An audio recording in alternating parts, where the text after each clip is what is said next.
하나님의 말씀 잠언 19장의 1절부터 17절입니다.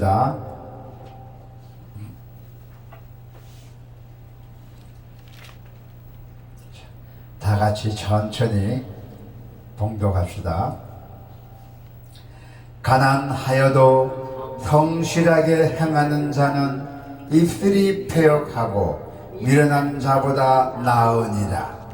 지식 없는 소는 선하지 못하고 발이 급한 사람은 잘못 가느니라.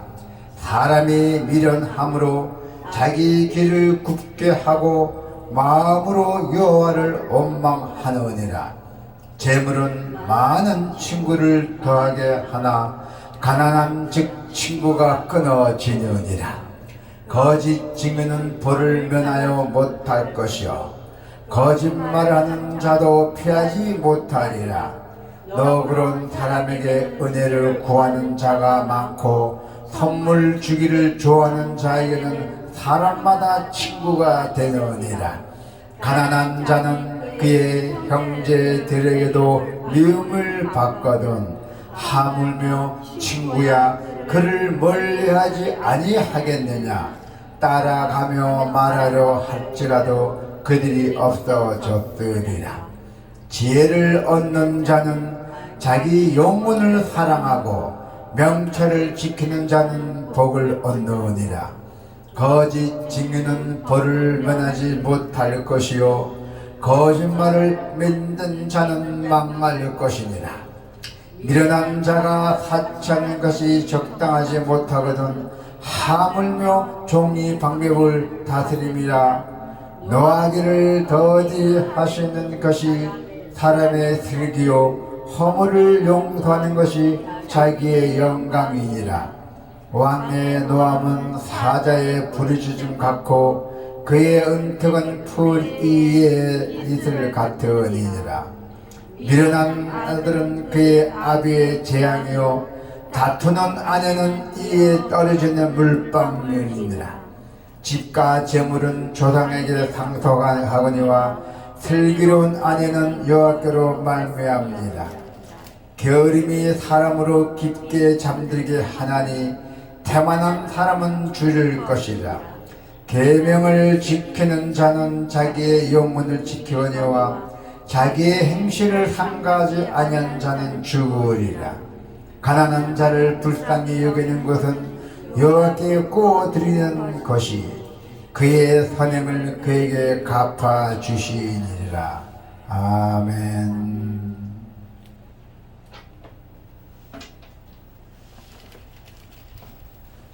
오늘 하나님의 말씀을 보면은 가난한 자에 대한 우리들의 태도예요. 여러분들의 태도, 가난한 자에 대한. 자, 가난한 자를 돕는 것은 우리 예수 그리스도의 은혜에 보답하는 길입니다. 아멘. 자, 우리가 가난한 자를 돕는 것이 예수님께서 기뻐하는 것이고 또 우리가 그리스도의 은혜에 보답하는 길이에요.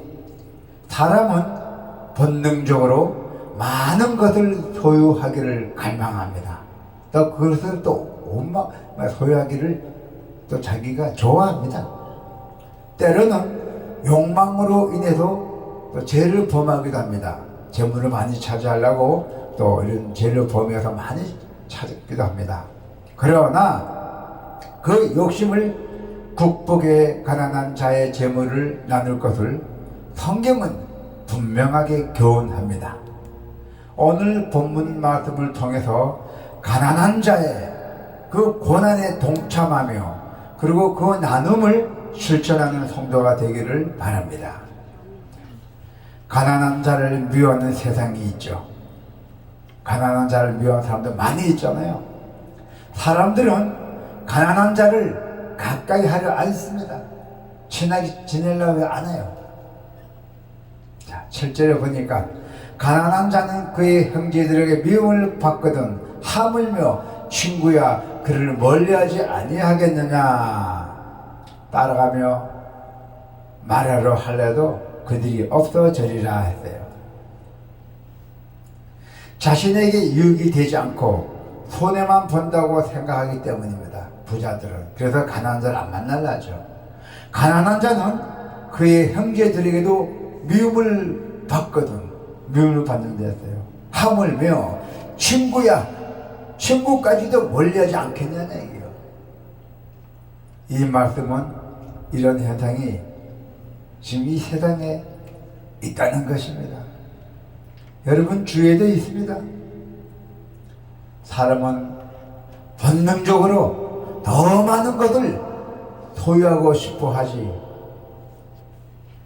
재물은 싫어하지 않습니다. 자기 소유를 남에게 주기를 좋아하지도 않습니다. 그런데 가난한 형제가 있으면 모른 척 하자니 내 양심이 찔리고, 또 재물을 나누자니 참 아깝기도 하고, 그래서 그 존재를 미워하는 마음이 생긴다는 것이죠.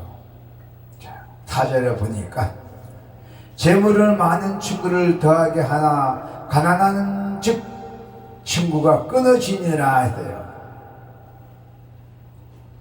재물이 많은 자는 많은 친구를 사귀는데 거리낌 없습니다.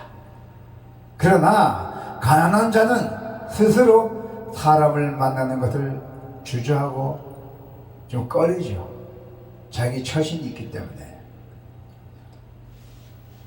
자, 6장의 10절부터 11절을 보니까 잠언에 좀 더 자자, 좀 더 졸자, 손을 모으고 좀 더 누워 있자 하면 내 빈궁이 강도같이 오며 내 곰핍이 군사같이 이르리라. 자, 성도 여러분, 게으름을 멀리하라는 뜻이에요. 게으름을. 6장의 10장의 11절이죠. 게으름을 멀리하라. 부지런하라는 얘기예요. 근면성실한 삶을 살아야 된다고 분명히 성경은 교훈하고 있습니다. 가난한 자를 부유케 하신 예수 그리스도입니다. 가난한 자를 부자로 만든 예수 그리스도입니다. 가난한 자를 불쌍하게 여기고 사랑을 베푸사 부유한 자가 되게 하는 것이 하나님이 우리에게 베푸신 구원의 원리입니다. 아멘. 영원한 사망에 처할 수밖에 없는 우리를 구원하기 위해서 하나님의 영광을 가지신 그 부유한 하신 예수 그리스도께서 이 땅에 통육하셔서 십자가의 자리까지 낮아지심으로 스스로 가난해지셨던 것입니다. 고린도후서 8장의 9절을 보니 우리 주 예수 그리스도의 은혜를 너희가 알거니와 부요하신 이로써 너희를 위하여 가난하게 되심은 그의 가난함으로 말미암아 너희를 부요하게 하려 하심이라. 아멘. 자, 예수님은 죄인이었던 우리로 하나님의 자녀가 되는 권세를 얻기 위해서 자신이 부요를 우리에게 나눠주셨어요. 아멘. 자, 성도 여러분, 하나님의 국물로 구원받는 성도는 하나님의 국물하심을 따라 가난한 자를 국물하게 여기고 예수 그리스도를 본받아 자신의 부요를 가난한 자와 나누는 것이 마땅한 도리라고 말씀하고 있습니다. 가난한 자와 소유를 함께 나누자는 말씀입니다. 자, 17절에 보니까 가난한 자를 불쌍히 여기는 것은 여호와께 구워 드리는 것이 그의 선행을 그에게 갚아주시라고 말씀하셨어요. 오늘 본문의 말씀 17절에 보니까 가난한 자를 불쌍히 여기는 것은 여호와께 구워 드리는 것이 그의 선행을 그에게 갚아주시리라. 아멘. 이 말씀처럼 하나님의 백성은 가난한 자를 미워하는 세상, 또 사람들과는 다르게 가난한 자를 불쌍히 여겨야 한다는 것입니다. 우리 성도 여러분께서는 가난한 자를 국물하게 여기고 할 수 있으면 자신의 재물을, 나의 재산을 가난한 자와 나눠야 한다는 것입니다. 이 말씀은 구체적으로 실천한 사례가 있습니다. 초대 교회 예루살렘 공동체에서 나타난 현상입니다. 사도행전의 4장의 32절부터 35절 보니 믿는 무리가 한 마음과 한 뜻이 되어 모든 물건을 서로 통용하고 자기 재물을 조금이라도 자기 것이라 하는 이가 하나도 없더라. 사도들이 큰 권능으로 주 예수의 부활을 증언하니 무리가 큰 은혜를 받아 그 중에 가난한 사람이 없으니 이는 집 있는 자는 팔아 그 판값의 값을 가져다가 사도들의 발 앞에 두매 그들이 각 사람의 필요를 따라 나누어 줌이라. 아멘. 자, 인간의 본성인 우리가 소유욕을 극복하고 또 성도 여러분들이 자신이 잉여 재산을 사도들 앞에 내어 놓아서 가난한 자들과 나누었다는 것입니다. 성령 강림 후에 나타난 이러한 공동체의 모습은 일시적 현상이 아니라 하나님의 성도들의 공동체 속에서 계속 실천되어야 할 현상이라고 말씀하고 있습니다. 또한 초대 교회가 가난한 가부들을 공식적으로 지속적으로 도운 것을 보면은 오늘날 교회도 가난한 자들을 돌봐야 할 의무가 있음을 알 수가 있습니다.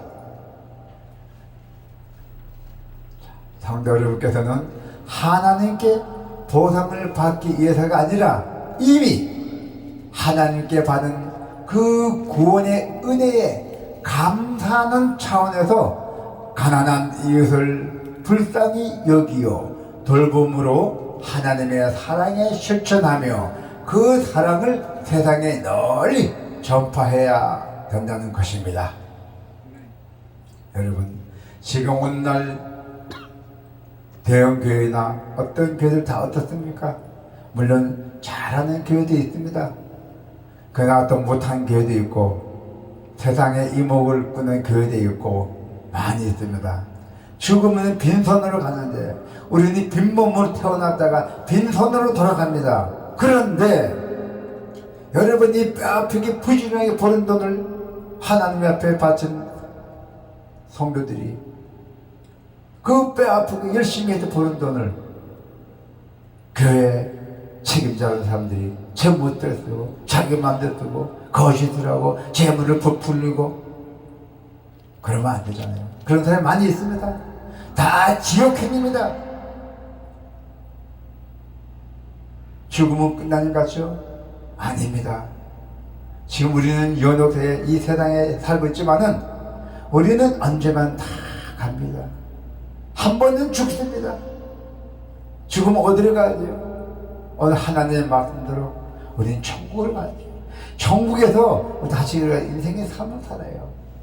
우리는 여기 잠시 사는 세상이에요. 영원한 세상이 아니에요. 지금 우리가 사는 것이 잠시 사는 세상입니다. 할렐루야. 그래서 절대로 욕심내지 마시고 모든 재물은 다 하나님께 맡기시면은 다 씁니다. 자, 이제 우리는 누가복음의 12장의 34절에 보니까 어떻게 나와 있냐면은 너희는 복물 있는 곳에는 너희 마음도 있으리라. 아멘. 복물 있는 곳에는 너희 마음도 있으리라 했어요.